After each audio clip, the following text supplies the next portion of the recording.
On Monday, at the meeting of the Shadow Cabinet, our spokespersons signed the Leadership Code of Conduct, a document originally developed by the Integrity Commission and embodying the 7 principles of public life. Those principles are based on the values of integrity, accountability, and transparency. I think it's very important in Jamaica today that our leaders publicly demonstrate their commitment to those values so that the people can have trust and confidence in the leaders of the country. We have once again, by signing the Leadership Code of Conduct, demonstrated our commitment to the values of integrity, accountability, and transparency in how we operate as leaders, and we commit ourselves going forward to upholding those principles in how we operate and everything that we do.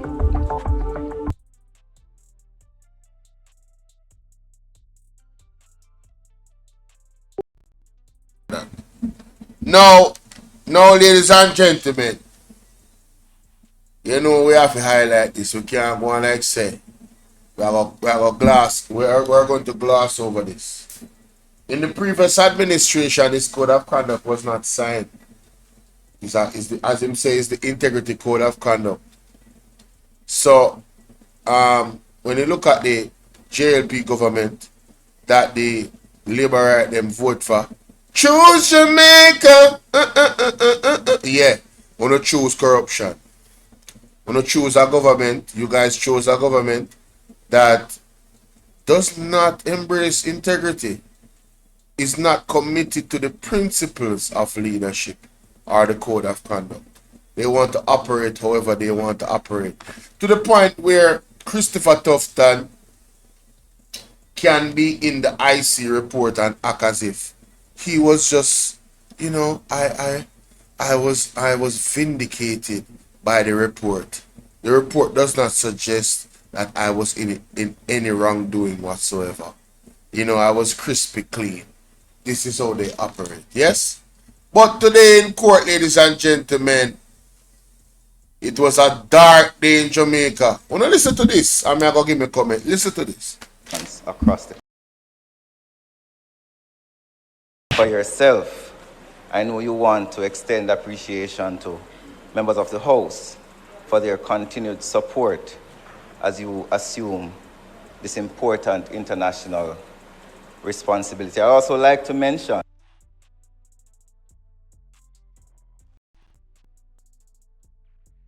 it had dropped too much now. People, let me tell you something. Let me go for Mystic Sensation. Let me go for Mystic Sensation page. Alright? You let me do that. Let me do that. Miss Lee? Just let me do that. Because this thing has some joke thing, you know. I want to listen to this now. Starting 95. two statements, one by the Minister of Tourism, the Honorable Edmund Bartlett, as well as another by the Minister of Health and Wellness, the Honorable, to serve on the internet. Your recent appointment to serve on the International Executive Committee of the Commonwealth Parliamentary Association. As you are one of the regional representatives for the Caribbean, Americas, and the Atlantic region, and the appointment took effect at the conclusion of the conference held in Barbados on the 12th of October. We believe that this marks a proud moment for Jamaica as it positions our parliament at the center of the CPA's global leadership for the next 3 years. And in this capacity, you join an esteemed body of parliamentarians from across the Commonwealth, entrusted with shaping policies, strengthening democratic institutions, and deepening cooperation among 180 national and subnational legislators island-wide. Madam Speaker, I think this is a testament to your commitment to parliamentary excellence and Jamaica's respected voice in the advancement of democracy and good governance across the Commonwealth. Though you may not be able to speak for yourself, I know you want to extend appreciation to members of the House for their continued support as you assume this important international responsibility. I also like to mention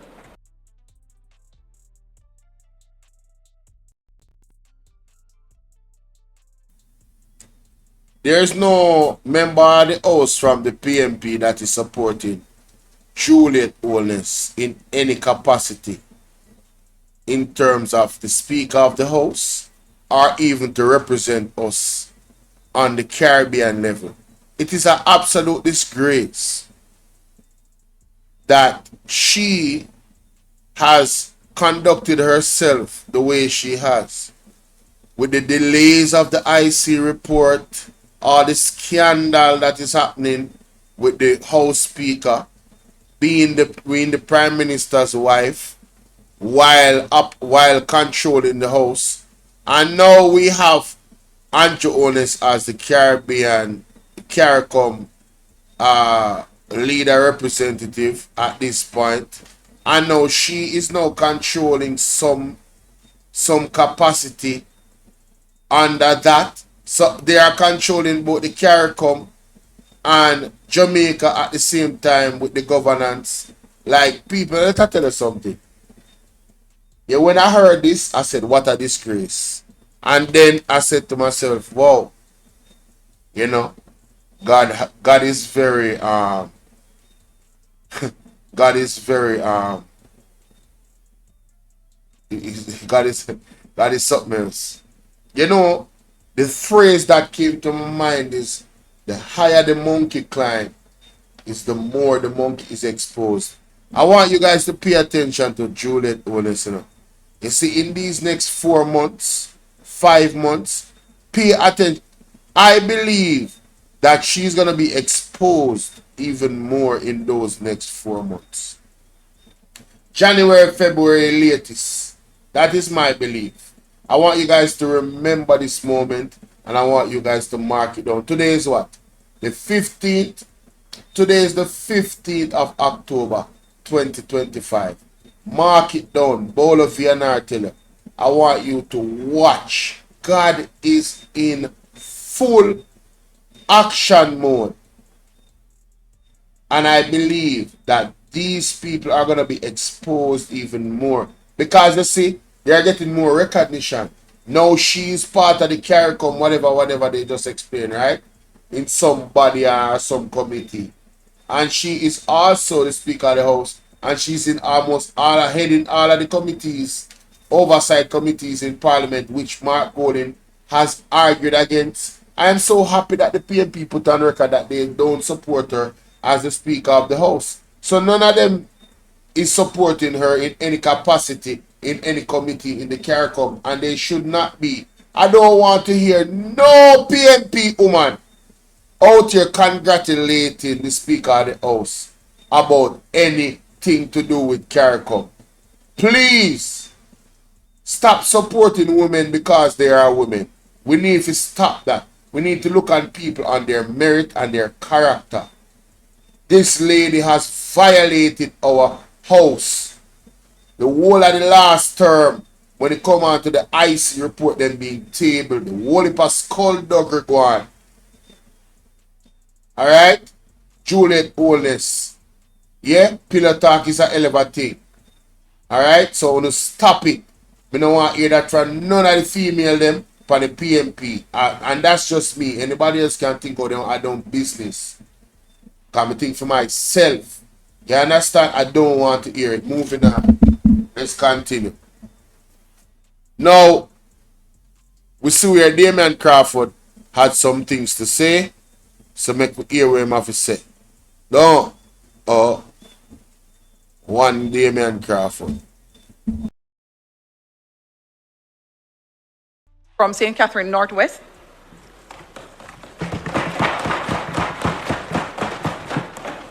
Thank you, Madam Speaker, and I congratulate the Minister and the industry for all the things that they have achieved over continuously over a very long period of time.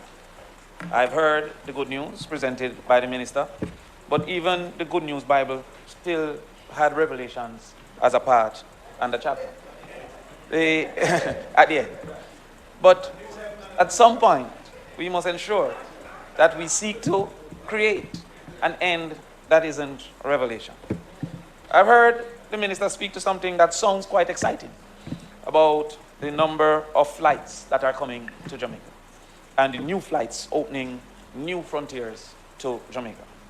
Yet, when one looks at the document, you recognize that the level of dependence on the United States is still maintained. Over 70% of the persons coming to Jamaica are coming from the United States.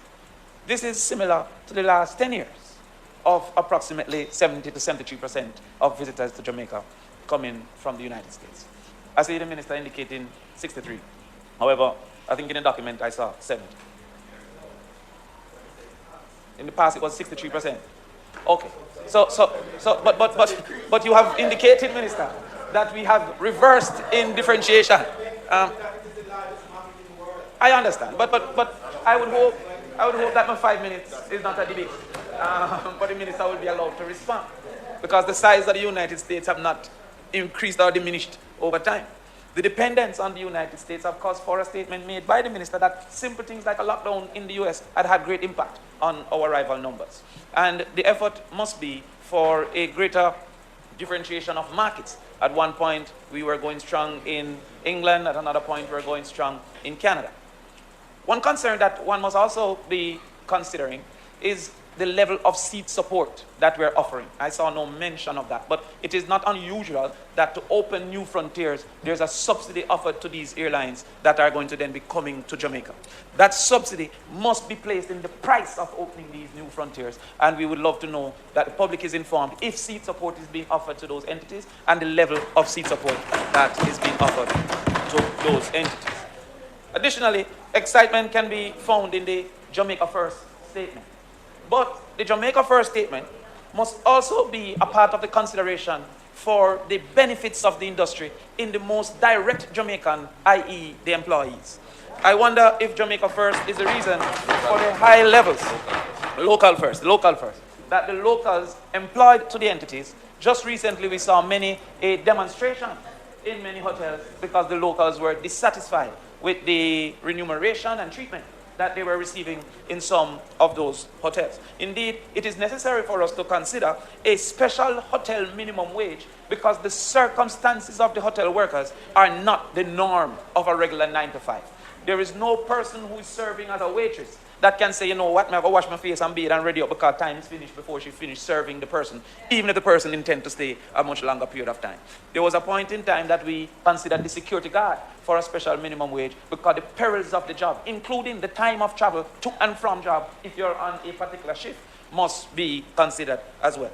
Does local first also include investors? We can see some of our members here from Westmoreland that can tell you that Negril is suffering because the small and medium-sized entities are being outcompeted by larger foreign-owned entities that are causing for lower prices, that are causing for a disbursement of investment, that have more new properties, that have greater brand recognition, especially in these markets that they're going after, that benefit from larger promotional budgets, and they are dwarfing the... Take out the next treatment that he was debating. They are dwarfing. You have to sit, member. House Leader, the member's time for speaking has finished.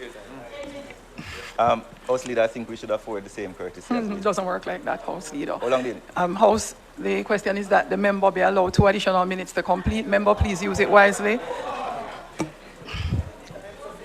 Yeah, it doesn't work like that. The same courtesy isn't extended. But that is fine. So thank you, Madam Speaker. Member, please, this is not the best sitting to start these types of discourse.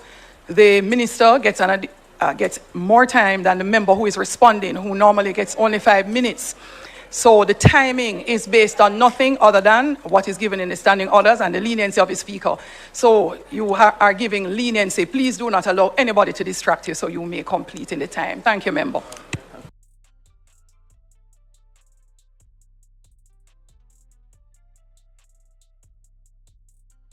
Said that woman here had the weapon reform against progress. Yo, me said the lady just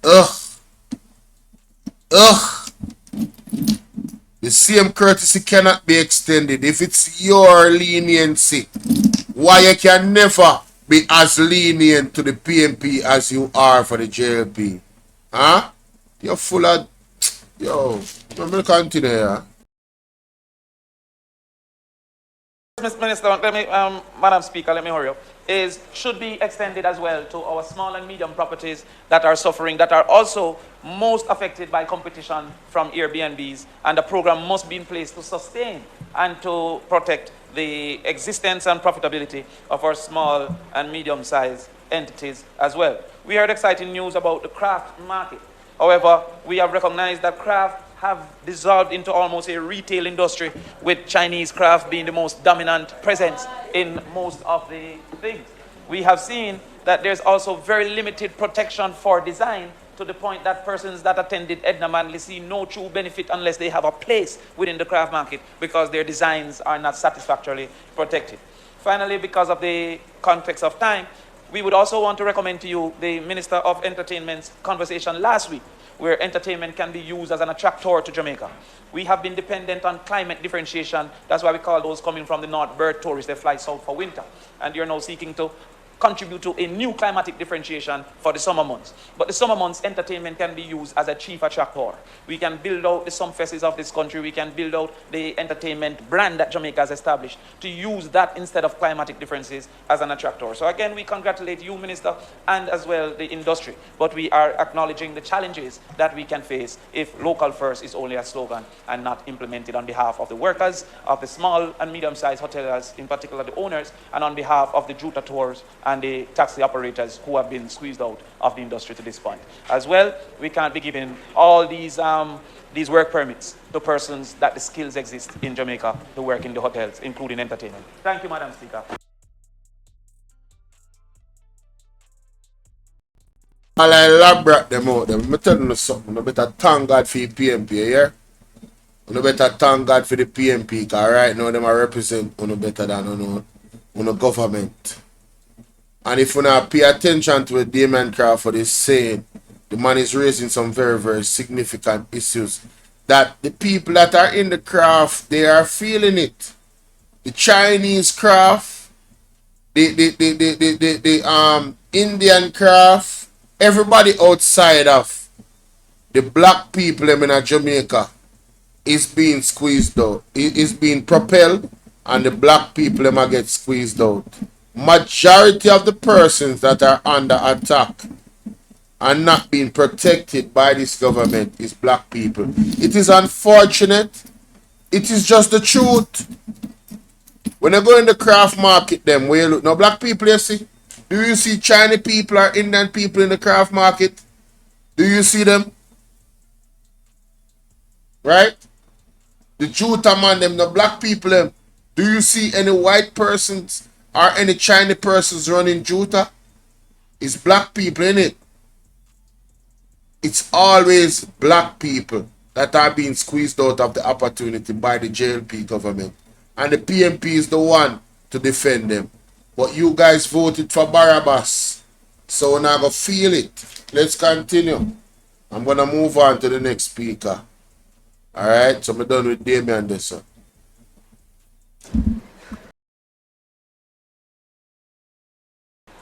Madam Speaker, Minister, thank you for your statement and for your response to the opposition's reply to your statement. I have two questions. One is relating to the 5x5x5 vision. You indicated that that began in 2020, so this would be the 5th year of the 5. And you say that Jamaica is firmly on course to achieving it, but you've said that the projected arrivals for this year, 2025, is 4.3 million, and that the earnings are projected at 4.6 billion US. Both of those are below 5 billion visitors and $5 billion. So I was wondering on what basis you say you're on course for achieving it. The other question I have relates to the Jamaica, well, what do we call it? The local first concept, which really should have been the essence of our tourism policy from Jamaica first got into tourism. And I think the lack of focus on that has led to a model of tourism which now needs to be reoriented to be greater value added in our local economy. So we certainly support this concept, and we've been espousing it as well. One of the vexed sectors, and there are several, but one of the vexed sectors I know is transportation in Jamaica, where there's a sense that the vertical integration of the larger players, foreign-owned players, are excluding local service providers in various areas, and transportation is one. I noticed that you have 6 technical working groups that are being established, but I don't see transportation mentioned in any of those, and I was wondering where they would fit in within that structure. And related to that, and this is a sort of fundamental question, is how far do you envisage us going in ensuring local first? Because, you know, there's exhortation at one end of the spectrum, and there is other methodologies of trying to force a situation to adjust because people will not otherwise adjust their behavior. And I want to know what level of commitment you have to that, because it will impact how far we are able to get along the local first mission. So those are my questions.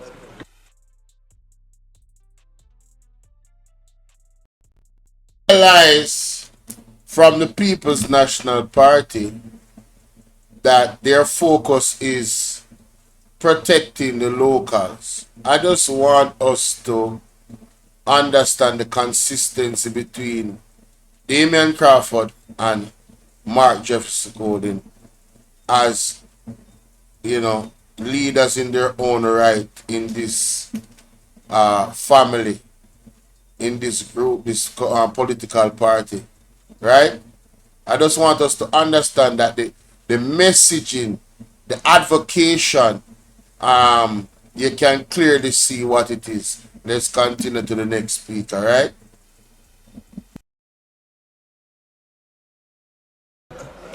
First person up would be the member from Westmoreland Eastern. The General. Thank you, Madam Speaker. Minister, in your statement, you made mention of $1 billion being of agricultural produce being supplied. But if we look at it in context, the food import bill for the country moved from $800 million in 2016 to $1.6 billion. And Statin says that about 60% of that import bill goes to the tourism industry. So the $1 billion really represents 0.65% of what we are spending through the tourism industry. So the question is really about what additional linkages are being formed between tourism and agriculture to ensure that a larger share of the needs of the hotel can be supplied by the local farmers.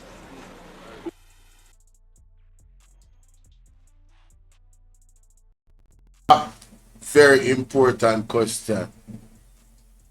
Local farmers, again, please be advised of how well the People's National Party is advocating on behalf of your, you guys benefit. Please be advised. Let it be understood. Okay? All right. Next speaker. One video me I do with all of them, I question them, but them asking. Because that question from Dr. Jensek is so significant. Them can't say anything, but all I want to see is the manifestation. Because the PNP had a grand plan.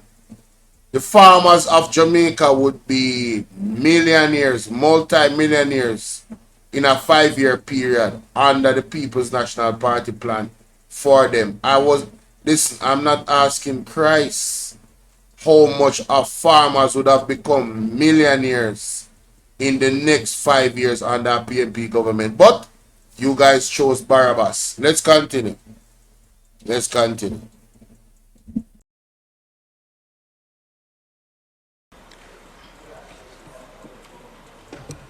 If it so pleases you, Madam Speaker. Minister, I must commend you on a really good presentation. I quite like the idea of local first. And I quote from you, transport operators must have the first opportunity to provide transport to hotels. My question to you, independent transport operators such as JUTA, JU, JCAL, and others, they have been complaining about the high fees that are being charged by the large players in the industry. What is being done to address such those issues. Also, as it relates, my next question relates to the entertainment packages that are being offered by some of these large players, again, local first.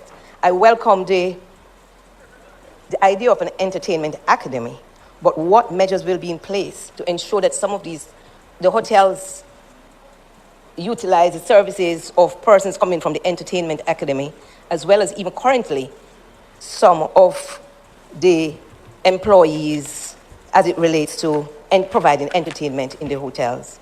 And also, what marketing support is being offered to smaller hotels within the space, especially in Negril? I must also say that I'm happy to hear that there are plans as it relates to the Lucy, the bypass in Lucy. I'm sure that will add to the tourism product. I'm, however, hopeful that that will be done if there's a timeline with respect to that bypass.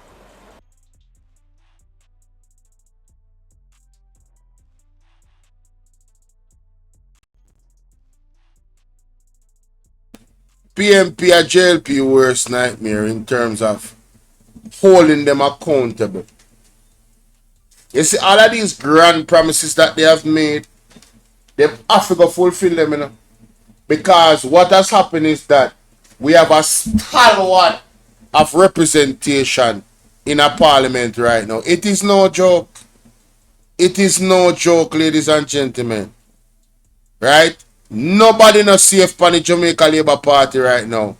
Them cannot come and tell us, oh, we're going to do this and going to do that. You see, the representation from each parish that the PMP is representing, they are representing on a high level.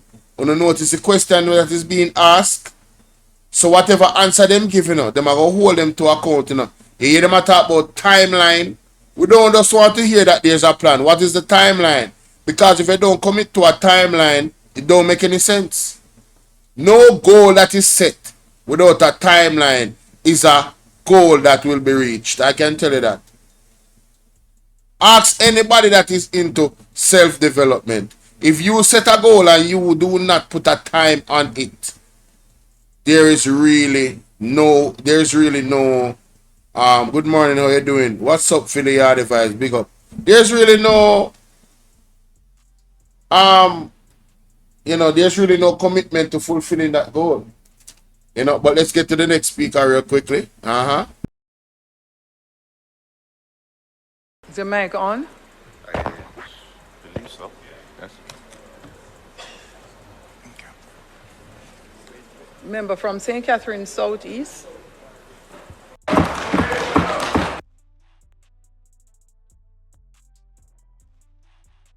People, all right, so let me know what you guys think about that, because the speakers before that came on, they were dealing with Edmund Bartlett, tourism, entertainment, and all of those things.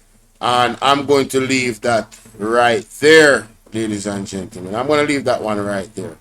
All right? So let us know what you guys think about that, okay?